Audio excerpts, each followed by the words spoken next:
When you're in the city, you just have a lot of chaos around you. You've got buses and trains and people.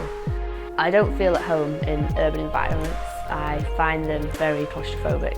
So that's where I like finding pieces of artwork, and that is what gave me a love of street art initially. Because amongst all this chaos, I could find a little piece of art and I could home in on it, and it gave me something that I could relate to.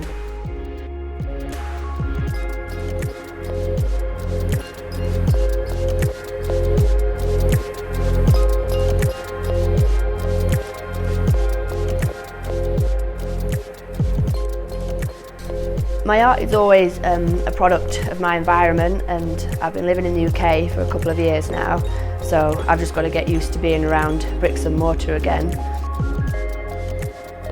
My job is I create the artwork for the women's line. I create large-scale canvas pieces and some illustrations, which are then condensed down to fit onto the skis.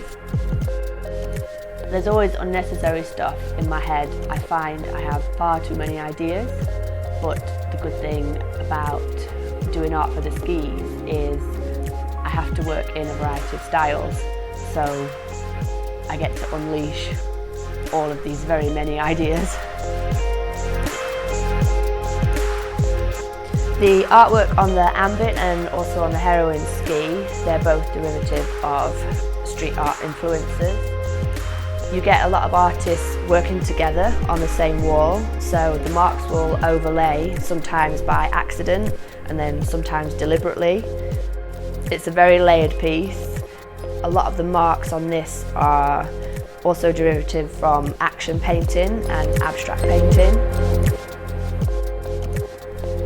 With the Prodigy ski, I wanted to illustrate the female form and also connect her to nature. So I started with the head at the top of the skis, and then I have her hair cascading down, and intertwined within her plaits are all the woodland creatures. So this one is more of a mix of traditional techniques. I wanted to take a concept that originally had been seen as something that was quite gothic, but then make it much lighter. The Supertonic is my favourite ski.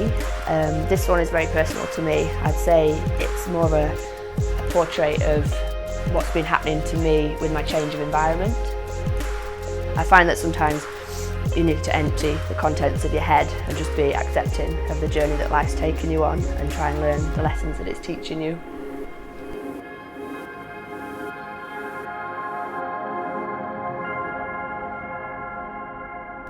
Being in the mountains is a complete contrast to that. I feel as soon as I get here, I can just exhale.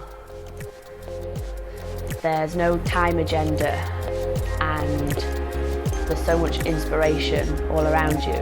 But I also feel having that vast expanse of space gives you the opportunity to develop your ideas, to develop your art, to develop personal goals with your skiing, to live like a real person rather than trying to focus on what you could be, what you look like, what you should be doing, what you shouldn't be doing. Your outlook is very practical. At the end of the day, I like that feeling of complete exhaustion, that you have accomplished things, but the thing you've accomplished has been something that's personal, like a personal development, as against when you're in the city and you just feel exhausted because you've been trying to get from A to B. My name's Flockhart, and I'm an artist and I work for Faction Skis.